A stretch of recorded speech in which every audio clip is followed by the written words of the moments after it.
Hello বন্ধুরা, কেমন আছেন সবাই? আশা করি আপনারা প্রত্যেকেই ভালো আছেন, সুস্থ আছেন এবং আপনাদের প্রত্যেককে জানাই 2024-এর নতুন বছরের শুভেচ্ছা। আপনার পাখি ভালোভাবে ব্রিড করুক এবং সবকিছু খুব ভালোভাবে হোক। তো আজকের যে বিষয়টা আপনার সঙ্গে আলোচনা করব, বিষয়টা হচ্ছে যে শীতকালে ককটেল পাখি কি ব্রিড করে? কারণ অনেক ব্রিডারই বলে থাকেন যে শীতকালে ব্রিড হয় না, শীতকালে ককটেলের ব্রিড নেওয়া উচিত না। এটা কতটা এই মতামতের সঙ্গে কতটা সহমত অবশ্যই আমাকে কমেন্ট সেকশনে আপনারা জানাবেন। তো আজকের এই বিষয়ে আপনার সঙ্গে কথা বলবো যে ককটেল পাখি কি আদৌ শীতকালে ব্রিড করে, এই যে ভুল ধারণা সেই বিষয়টা আজকের এই ভিডিওর মাধ্যমে ক্লিয়ার করব। এবং যদি শীতকালে আপনারা ককটেল পাখিকে ব্রিড করাতে চান তাহলে আপনাদের কি কি পদক্ষেপ নিতে হবে সেই বিষয়ে সম্পূর্ণ আজকের এই ভিডিওতে আলোচনা করব। তো খুবই গুরুত্বপূর্ণ ভিডিও, সম্পূর্ণ ভিডিওটিকে আপনি মনোযোগ সহকারে দেখবেন। যে ভুলগুলো করার জন্য যে ককটেলের বাচ্চা উঠে 3-4 দিন পরে মারা যাচ্ছে, অনেক বন্ধুই কমেন্ট করছেন, তো সেই বিষয়টা আজকের এই ভিডিওতে আপনার সঙ্গে তুলে ধরবো। তো চলুন বন্ধুরা, বেশি দেরি না করে ভিডিওটিকে শুরু করব। তার আগে আপনার কাছে ছোট্ট রিকোয়েস্ট, বাকি রিলেটেড যদি কোনো ইনফরমেটিভ ভিডিও দেখতে চান তাহলে অবশ্যই আবুল অ্যাভিয়ারি ইউটিউব চ্যানেলকে সাবস্ক্রাইব করে রাখুন। কারণ পাখির বিভিন্ন স্বাস্থ্য, পাখির খাবার, পাখি কিভাবে আপনি পারচেস করবেন, পাখি কিভাবে সেল করবেন, সমস্ত কিছু বিষয় আজকের এই চ্যানেলে দেওয়া আছে। আপনারা প্লে লিস্টে গিয়েও দেখে নিতে পারবেন। তাই এবং ফেসবুক পেজ এবং ইউটিউব পেজের তরফ থেকে আপনাদের প্রত্যেকে স্বাগত জানাই। তো চলুন ভিডিওটিকে শুরু করি। প্রথমে বলবো বন্ধুরা যে ককটেল পাখি শীতকালে ব্রিড করে, এই ধারণাটা অনেকের আছে ভ্রান্ত ধারণা যে ককটেল পাখি শীতকালে ব্রিড করে না। দেখুন, ককটেল পাখিও শীতকালে ব্রিড করে। আপনাদেরকে আমি কিছু রেজাল্ট দেখাই, তাহলে আপনাদের কাছে সেই রেজাল্ট অনুযায়ী আমি কি কি পদক্ষেপ নিচ্ছি সেই বিষয়টাকে আপনাদের কাছে দেখাবো। তো চলুন ফার্স্ট দেখিয়ে দিই যে আমার টোটাল এই মুহূর্তে 3 পেয়ার ককাটেল পাখি আছে। 1 পেয়ার হচ্ছে স্প্যাজলেস ককাটেল আছে আর 2 পেয়ার হচ্ছে লোটিনো ককাটেল আছে, ঠিক আছে। আর আগের ভিডিওতে আপনাদের যে 1 পেয়ার ককাটেল দেখিয়েছিলাম সেটা অলরেডি বুকিং হয়ে গেছে।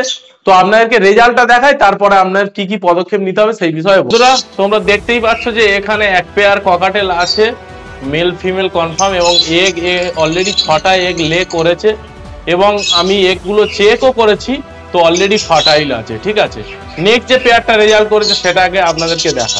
এখানে 1 পেয়ার ককাটেল আছে, তো এদের কি রেজাল্ট হয়েছে, এখন তো শীতকাল, তো এখানে আপনারা দেখতেই পাচ্ছেন যে 3খানা অলরেডি বেবি আছে, প্রায় হেলথ এবং সবকিছু খুবই ভালো।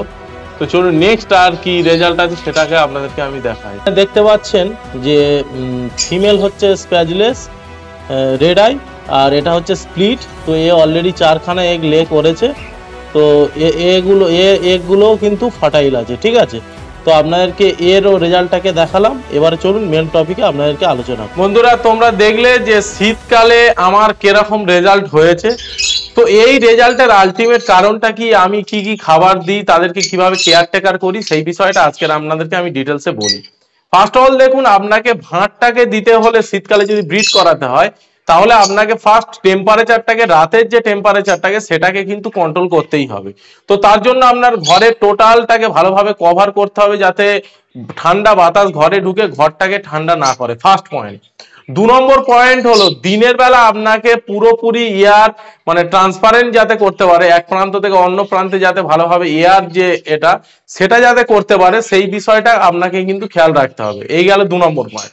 3 নম্বর পয়েন্ট হলো আপনি যখন ভাঁড় দেবেন তখন দেখবেন যে আপনার পাখির প্রাপ্ত বয়স্ক হয়েছে কিনা, প্রপার সে অ্যাডাল্ট হয়েছে কিনা। অনেকেই আছে বাচ্চা পাখিকে ব্রিডে দিয়ে দিল, 8-9 মাস হয়ে গেছে, তারা হয়তো ব্রিড করবে, কিন্তু অনেক ক্ষেত্রে কি হয় তার হচ্ছে স্পামটা প্রপার ভাবে ম্যাচিওর হয় না, যার মাধ্যমে কি হয় হয়তো সে এগ লে হলো, এগ ফার্টাইলও হলো, সেক্ষেত্রে আপনার বাচ্চাও উঠলো, তারপরে 2-3 দিন পরে সে সার্ভাইভ করতে পারলো না। কেন? তার ইমিউনিটি পাওয়ারটা অনেকটা কম, যার জন্য কিন্তু তার বাচ্চাগুলো মারা যাচ্ছে। এই গেল 3 নম্বর পয়েন্ট। 4 নম্বরে আপনাকে খেয়াল রাখতে হবে কি, যে ভাঁড়টা আপনি দেবেন সেই ভাঁড়টা প্রপার ভাবে আপনাকে ক্লিনিং করতে হবে।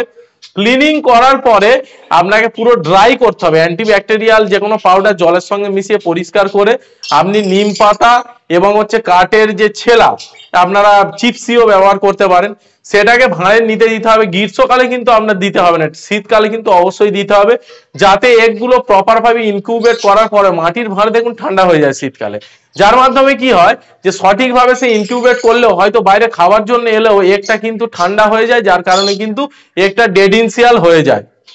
তো তার জন্য আপনাকে ভাঁড়ের নিচে চিপসি এবং নিম পাতা দিয়ে দিতে হবে। তারপরের পয়েন্ট হলো আপনাকে এমন খাবার দিতে হবে যাতে পাখির গাটা গরম রাখে। কিন্তু শীতকালে আপনি কি করবেন, যে প্লেন দানা দেবেন। আমরা একটা ক্ষেত্রে কি করি, যে আমরা যখন শীতকালে আমরা যখন ককটেলের ব্রিডিং করাই, তখন কিন্তু আমরা এমন কিছু খাবার দিয়ে ফেলি, সে কিন্তু এগ লে করার সময় লুজ মোশনে কিন্তু ভোগে, যার মাধ্যমে তার ঠান্ডা লেগে সে কিন্তু মারা যায়। তো এই জিনিসটার জন্য আপনাকে কিন্তু মানে পুরো প্রপার ভাবে তার ডায়েটটাকে দিতে হবে। আমি ডায়েট কি দিই, আমি ডায়েট দিই প্লেন দানা দিই, তার সঙ্গে ধান থাকে অল্প পরিমাণে, এবং ওটসও হালকা করে দিয়ে দিই। সূর্যমুখী বা কুসুম দানা এগুলো দিই না, কারণ দেখুন এগ লে করার সময় তার লুজ মোশন আছে, এবং বাচ্চাও আপনি যদি অয়েলি সিড দিয়ে দেন সেক্ষেত্রে কিন্তু তারা কিন্তু ডাইজেস্ট করতে পারে না, যার জন্য কিন্তু বাচ্চাগুলো কিন্তু পুপসের কারণে এবং ঠান্ডা লাগার কারণে কিন্তু মারা যায়। তো এই জিনিসটার জন্য আপনারা প্লেন দানা এবং প্লেন ধান দেবেন, এবং জলের সঙ্গে আমি প্লেন জলই দিই। কিছুদিন 3 থেকে 4 দিন যখন ডিম থেকে বাচ্চা ফুললো, 3 থেকে 4 দিন আমি প্রোবায়োটিক দিই। আপনারা আগের ভিডিওতেও দেখেছেন ফ্লোরাজন। আপনারা আরো অন্যান্য যে প্রোবায়োটিক আছে, গার্ড অয়েল বলুন বা অন্যান্য আপনারা ইউজ করতে পারেন, সেটা নিয়ে কোনো অসুবিধা নেই। তো আপনারা প্রোবায়োটিক পরপর 3 দিন ইউজ করবেন, সেক্ষেত্রে বাচ্চার ডাইজেস্ট সিস্টেমটা ঠিক হয়ে যাবে, বাচ্চাটা কিন্তু সার্ভাইভ করে যাবে। সফট ফুডে কি দেবেন, সফট ফুডে আমি দিই ছোলা, ছোলা দিই, গম দিই এবং মুগ কড়াই দিই। তো এই 3টে জিনিসকে আমি ভালোভাবে ভিজিয়ে সেটাকে ভালোভাবে শুকনো করে তারপরে আমি কিন্তু সকালবেলায় আমি পাখিকে দিই। এবং দুপুরবেলা যে জিনিসটা দিই সেটা হচ্ছে প্লেন ভাত, ওটা আমি দিই একদিন ছাড়া। একদিন ছাড়া যদি আপনি ভাতটা দেন তাহলে কি হবে, বাচ্চার যে গ্রোথটা সেটা কিন্তু দ্বিগুণ 3 গুণ হয়ে যাবে। তো এই বিষয়টাকে আপনাকে খেয়াল রাখবেন। এবং আরেকটা জিনিস আপনারা করতে পারেন, যে এই যে ছোলা, মুগ কড়াই এবং গম, এই 3টে জিনিসকে ক্র্যাশ করে তার সঙ্গে আপনি প্রোবায়োটিক, তার সঙ্গে আপনি যে সজনে পাতার গুঁড়ো, তার সঙ্গে আপনি কি করবেন একটু ক্যালসিয়াম হালকা পরিমাণে। তো আপনারা যদি এই 3টে মিশিয়ে দিতে পারেন সেক্ষেত্রে কিন্তু বাচ্চার গ্রোথ হওয়ার সম্ভাবনাটা অনেক ভালো থাকবে, ইমিউনিটি পাওয়ারও ঠিক থাকবে, সেক্ষেত্রে বাচ্চাও কিন্তু মরবে না। তো এই সমস্ত জিনিসগুলো করেই কিন্তু আমি আমার ককটেলের ভালো রেজাল্ট পাচ্ছি।